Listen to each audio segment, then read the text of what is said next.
Hello बच्चों, welcome to online biology class. बच्चों, last lecture में आपने पुष्प की परिभाषा तथा पुष्पों के विभिन्न अंगों के बारे में जानकारी प्राप्त की थी। तो इस प्रकार हमने जान लिया था कि किसी भी पुष्प में 4 चक्र होते हैं। दो चक्र को हम सहायक चक्र कहते हैं, जिसे बाह्य दल और दल कहते हैं, और 2 आवश्यक चक्र को हम पुमंग और जायांग कहते हैं। तो चलिए, इस लेक्चर में हम पूर्ण और अपूर्ण पुष्प, परफेक्ट तथा इम्परफेक्ट पुष्प और पुंकेसर की डिटेल संरचना के बारे में जानकारी हासिल करेंगे। चलिए शुरू करते हैं। पहला होता है पूर्ण पुष्प, कंप्लीट फ्लावर किसे कहेंगे? तो ऐसे पुष्प जिनमें चारों चक्र यानी बाह्य दल, दल, पुंकेसर और स्त्री केसर चारों उपस्थित हों, वो पुष्प कैसे होंगे? पूर्ण पुष्प यानी कंप्लीट फ्लावर। ठीक है। एग्जाम्पल में आता है गुड़हल, सरसों, लिली और आपका रोज़ जो गुलाब का पुष्प है वो भी इसी के एग्जाम्पल में आएगा, क्योंकि इनमें चारों भाग जो है उपस्थित होते हैं। यहाँ डायग्राम दे रखा है आपको नीचे। ये जो आपको ब्राउन कलर की स्ट्रक्चर दिख रहे हैं, संरचनाएं दिख रही हैं, ये पुंकेसर हैं, और बीच में जो है ये मादा जनन अंग है स्त्री केसर। यहाँ क्रीम कलर की इसकी पंखुड़ियाँ हैं और नीचे की ओर क्या है, बाह्यदल हैं जो हरे होते हैं कलर में। ठीक है। तो यहाँ पे चारों चक्र उपस्थित हैं। इस प्रकार से ये पुष्प कैसा हो गया, आपका पूर्ण पुष्प। नेक्स्ट देखिए, यहाँ पे गुड़हल का पुष्प। गुड़हल के पुष्प में ये जो बीच वाला भाग आपको दिख रहा है, यहाँ पे इनके दोनों जनन भाग हैं। ये जो येलो कलर की रचनाएं आपको दिख रही हैं, पीले कलर की संख्या में जो कई हैं, वो पुंकेसर है, तथा ये लंबी जो रचना है इसी के अंदर वर्तिका है, और नीचे की अगर ये पंखुड़ियों को हम निकाल दें तो इसे हम इसका अंडाशय भी देख सकते हैं, जो फूली हुई रचना है। और इसके टिप पर सबसे ऊपर की ओर जो दिख रहा है ये इसका वर्तिकाग्र है, जो रेड कलर का दिया है और गोल है। ठीक है। तो इसमें भी चारों भाग मिलते हैं। तो ये भी कैसा होगा, आपका पूर्ण पुष्प का उदाहरण है, कंप्लीट फ्लावर है। नेक्स्ट आपका आता है अपूर्ण पुष्प, इनकम्प्लीट फ्लावर कैसा होगा? अपूर्ण पुष्प किसी भी पुष्प को तब कहेंगे जब इनके चारों चक्र में से बाह्य दल, दल, पुंकेसर, स्त्री केसर में से कोई भी एक अनुपस्थित हो जाए। ठीक है। तो ऐसा पुष्प अपूर्ण पुष्प कहलाएगा, इनकम्प्लीट। तो अगर हम बात करें, मान लीजिए इसमें नर भाग अनुपस्थित हो जाए, तो ऐसे पुष्प को हम क्या कहेंगे? अगर इसमें नर भाग उपस्थित हो जाए और मादा भाग अनुपस्थित, तो ऐसा पुष्प पुंकेसरी या स्टैमिनेट फ्लावर कहलाएगा। पुंकेसर के लिए इंग्लिश टर्म स्टैमिन है, तो फ्लावर का नाम हो जाएगा स्टैमिनेट। ठीक है। यानी सिर्फ पुष्प में नर भाग उपस्थित है, मादा भाग अनुपस्थित है, तो पुष्प पुंकेसरी कहलाएगा। इसी प्रकार से यदि किसी पुष्प में सिर्फ मादा भाग उपस्थित हो और नर भाग अनुपस्थित हो जाए, तो पुष्प कैसा होगा? स्त्री केसरी या पिस्टिलेट फ्लावर। मादा जो भाग है स्त्री केसर के लिए पिस्टिल शब्द इस्तेमाल हुआ है इसके समूहों के लिए, तो फ्लावर को हम पिस्टिलेट कहेंगे इंग्लिश टर्म में। नेक्स्ट आपने देखा होगा, यहाँ पे एग्जाम्पल दे रखा है, ये कैसे हैं? इनकम्प्लीट फ्लावर के। ठीक है। तो अपूर्ण पुष्प कैसे? ये जो आपका पौधा दिख रहा है, ये सजावटी पौधा है, ये इसे पॉइंसेटिया कहते हैं। रेड कलर का, पिंक कलर के फ्लावर भी होते हैं, तो उसी हिसाब से नामकरण है इसका। तो ये जो आपको रेड पत्तियां दिख रही हैं, पंखुड़ियां जिसको कह रहे हैं, ये दल नहीं है, ये इसके क्या है? सहपत्र हैं जो रंगीन हो गए। तो यहाँ पे इनकी पंखुड़ियाँ अनुपस्थित होती हैं। ठीक है। तो ये एक हो गया अपूर्ण पुष्प। दूसरा है पपीते के आपके नर और यहाँ पे मादा पुष्प दे रखे हैं, ये इसका नर पुष्प है पपीते का। ठीक है। और ये जो है नीचे ये मादा पुष्प दे रखा है। नर पुष्प में सिर्फ पुंकेसर मिलेगा, स्त्री केसर अनुपस्थित होगा। ठीक इसी प्रकार से मादा पुष्प में सिर्फ स्त्री केसर मिलेगा, पुंकेसर अनुपस्थित है। मैंने सिर्फ यहाँ नर और मादा भाग के अनुपस्थित होने की बात की। शेष यहाँ पे जो पपीते का पुष्प है, बाकी भाग हैं इसमें, यानी बाह्यदल और दल उपस्थित है, लेकिन मादा और नर में से एक पुष्प में केवल एक ही भाग उपस्थित है। अब बात आती है, एक टर्म और आता है, इंग्लिश में लिखा होता है परफेक्ट और इम्परफेक्ट फ्लावर। तो ये इस बात पे आधारित है कि पुष्प में कौन सा जनन अंग मिल रहा है। तो परफेक्ट पुष्प ऐसा पुष्प होगा जिनमें नर और मादा दोनों जनन अंग मिलेंगे। ठीक है। तो ऐसा पुष्प परफेक्ट कहलाएगा। ठीक है। और ऐसे पुष्प जिनमें सिर्फ या तो नर भाग मिले जनन अंग, या तो सिर्फ मादा जनन अंग, दोनों साथ में ना हो किसी भी पुष्प में, तो ऐसा पुष्प इम्परफेक्ट पुष्प कहलाता है। ठीक है। इम्परफेक्ट पुष्प के उदाहरण आप जैसे पपीता का पुष्प होता है, ये दे सकते हैं इसके उदाहरण में, क्योंकि नर पुष्प अलग होता है, मादा पुष्प अलग होता है, शेष भाग उपस्थित होते हैं उसमें। परफेक्ट पुष्प में आप गुड़हल का भी एग्जाम्पल दे सकते हैं और रोज़ का भी दे सकते हैं। अब एक शाखा होती है जीव विज्ञान की जिसे हम एंथोलॉजी या पुष्प विज्ञान कहते हैं, ठीक है। तो पुष्पों के अध्ययन को हम क्या कहते हैं, पुष्प विज्ञान या एंथोलॉजी, ठीक है। अब हम शुरू करते हैं पुंकेसर की संरचना। तो यहाँ पे सबसे पहला पॉइंट आता है, हम पढ़ रहे हैं आवृत्ति बीजी पौधे। आवृत्ति बीजी पौधे यानी ऐसे पौधे जिनमें बीज फल के अंदर सुरक्षित रहता है, बंद रहता है, ठीक है। जिन पौधों में ओवरी होती है और ओवरी निषेचन के बाद फल में बदल जाती है, ठीक है। तो आवृत्ति बीज पौधे जो पौधे होते हैं, तो आवृत्ति बीजी पौधों में नर जनन अंग के रूप में पुमंग पाया जाता है जिसे हम एंड्रोशियम कहते हैं, ठीक है। तो एंड्रोशियम जो होता है, पुमंग क्या है, पुमंग जो है ये पुंकेसरों का बना होता है, ठीक है। तो पुंकेसर जो है ये इसके एक सदस्य को कहेंगे और पुंकेसर के समूहों को पुमंग कहते हैं। यही सेकंड पॉइंट में दे रखा है कि पुमंग जो है, पुमंग की जो इकाई है यानी जिससे मिलकर यह बना हुआ उसे स्टेमन या पुंकेसर कहते हैं। ये एक पुंकेसर की रचना आपको नीचे डायग्राम में दे रखी है।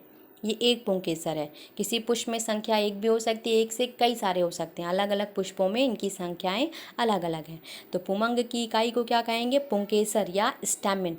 अब एक शब्द और है, लघु बीजाणु पर्ण। लघु बीजाणु क्योंकि पुंकेसर के अंदर ये जो परागकोश आपको दिख रहे हैं इसी के अंदर लघु बीजाणु यानी परागकण की उत्पत्ति होगी, ठीक है। इसीलिए हम जो नर युग्मक बनेगा उसे हम माइक्रोस्पोर कहते हैं। परागकण को हम माइक्रोस्पोर कहते हैं, छोटा होता है, इसीलिए हम इसे लघु शब्द इसके लिए इस्तेमाल करते हैं। और ये जिन पत्तियों में बनता है लघु बीजाणु जिनके अंदर, उन्हें हम लघु बीजाणु पर्ण कहते हैं। पर्ण मीन्स लीफ, पत्ती। क्योंकि जो पुष्प होता है ये तने का रूपांतरण है, तने पे जो भी भाग हैं वही रूपांतरित होकर पुष्प का रूप ले लिए हैं जनन कार्य के लिए, ठीक है। तो इसके लिए हम कहते हैं लघु बीजाणु पर्ण, वह पत्ती जो लघु बीजाणु को धारण करेगी, ठीक है। नेक्स्ट आपके आते हैं पुंकेसर के भाग, जान लेते हैं जल्दी से। पुंकेसर के दो भाग होते हैं, एक बीजाणु युक्त भाग ये यानी जिसमें बीजाणु बनेगा, लघु बीजाणु यानी कि परागकण बनेगा, उसे परागकोश कहते हैं, इंग्लिश में एंथर शब्द इस्तेमाल करते हैं। और दूसरा लंबी जो संरचना होती धागे जैसी, उसे हम तंतु, पोतंतु या इंग्लिश में फिलामेंट शब्द इस्तेमाल करते हैं, ठीक है। इन्हीं दोनों संरचनाओं को यहाँ पे जो लिखा है परागकोश ऐसा होगा, ठीक है। इनको दोनों को जोड़ने के लिए एक रचना और होती है जिसे योजी या कनेक्टिव कहते हैं।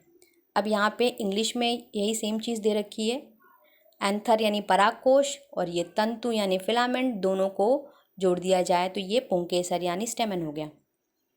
अब इसकी डिटेल रचना देख लेते हैं यहाँ पर कि परागकोश जो होता है वो द्विपालित होता है। साधारणतः कोई भी परागकोश द्विपालित होगा, यानी अगर हम इसका ट्रांसवर्स सेक्शन यानी अनुप्रस्थ काटें किसी भी इसकी, ऐसे इसको काटें बीच से यूं, ठीक है। तो हमें क्या क्या संरचनाएं अगर हम सूक्ष्मदर्शी से अध्ययन करें क्या दिखेंगी, तो अंदर की ओर ऐसी रचनाएं दिखेंगी। ये जो आपको दिख रहा होगा, ये आपको दिख रहा होगा इस प्रकार से पालियां, ये द्विपालित है, एक और ये दो, ठीक है। तो ये कैसा होता है, परागकोश जो होता है ये द्विपालित रचना है, ठीक है, जो कि कुछ महीन ऊतकों द्वारा, ये दोनों जो हैं, ये दोनों पालियां जो हैं महीन ऊतकों द्वारा आपस में जुड़ी होती हैं। इसे हम कहते हैं क्या, आपका कनेक्टिव या योजी, ठीक है।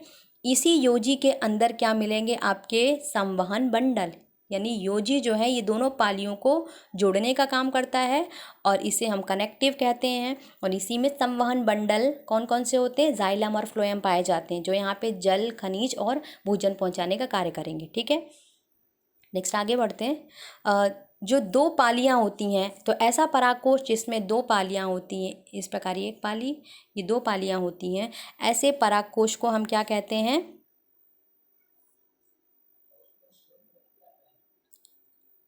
द्विकोष्ठी परागकोश, ठीक है। डाइथिकस, डाई शब्द होता है दो के लिए इस्तेमाल होता है, द्विकोष्ठी यानी दो कोष्ठों वाला, ऐसा ये एक पाली हो गई और आपकी दूसरी पाली, ठीक है, जैसे समझ सकें आप। तो यहाँ पे लिखा जाता है कि द्विकोष्ठी परागकोश को हम डाइथिकस एंथर कहते हैं।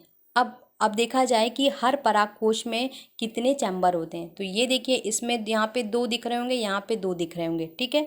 तो किसी भी द्विपालित परागकोश के अंदर इस प्रकार से आपको 4, 1 2 3 और ये 4, ठीक है, 4 आपको प्रकोष्ठ मिलेंगे जिन्हें हम परागपुट कहेंगे। तो ये जो 4 प्रकोष्ठ हैं इन्हें हमने क्या नामकरण दिया, परागपुट या लघु बीजाणुधानी। लघु बीजाणुधानी यानी लघु बीजाणु को धारण करने वाली रचना, ठीक है। लघु बीजाणु को धारण करने वाली रचना जो है उसे हम लघु बीजाणुधानी कहते हैं, ठीक है। तो इसे इंग्लिश में पॉलन सैक या माइक्रोस्पोरेंजियम, माइक्रो मीन्स होता है सूक्ष्म, ठीक है, छोटी, इसी के अंदर क्या बनेंगे आपके माइक्रोस्पोर। अगला देख लेते हैं। इस प्रकार से हमने जाना कि प्रत्येक परागकोश में कितने हो गए, 4 लघु बीजाणुधानी या परागपुट पाए जाते हैं। लेकिन कुछ पौधों में अपवाद भी हैं। पहला है मालवेसी कुल के जो पौधे होते हैं जिनमें आपकी भिंडी आती है, कपास आता है, गुड़हल आता है, इसमें केवल एक ही पाली पाई जाती, द्विपालित नहीं होता, एक ही पालित होता है पराग कोश, ठीक है, जिसके कारण इसमें पराग जो कोष्ठक होते हैं, कोष्ठक की संख्या 1 हो जाती है। और इसके अंदर अगर हम देखें तो जो आपकी लघु बीजाणुधानी है यानी परागपुट कितने होंगे, 2 ही होंगे, 4 की बजाय कितने होंगे, 2, ठीक है। तो ये अपवाद स्वरूप है, कई एग्जाम्स में पूछे जाते हैं। अगला है लघु बीजाणुधानी या परागपुट जो है, जो 4 अंदर हैं, इन्हीं के अंदर क्या बनते हैं, परागकण या लघु बीजाणु का निर्माण होता है लघु बीजाणु जनन की प्रक्रिया के तहत, ठीक है। तो जब हम लघु बीजाणु जनन पढ़ेंगे तब हम जानेंगे कि कैसे लघु बीजाणु के धानी के अंदर हम परागकण का निर्माण होता है, ठीक है।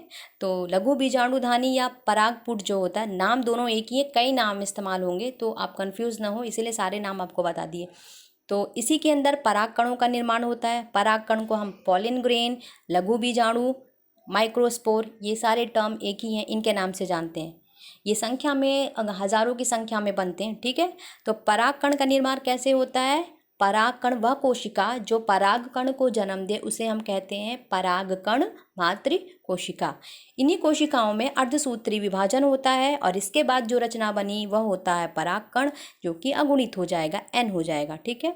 तो परागकण मातृ कोशिका की अगर गुणसूत्रों की बात करें तो ये द्विगुणित होगा, ये कोशिका स्वयं द्विगुणित होती हैं, लेकिन इसी में अर्धसूत्री विभाजन हो जाएगा और इसके बाद जो कोशिका बनेगी उसे हम परागकण कहेंगे, जो अगुणित होगी।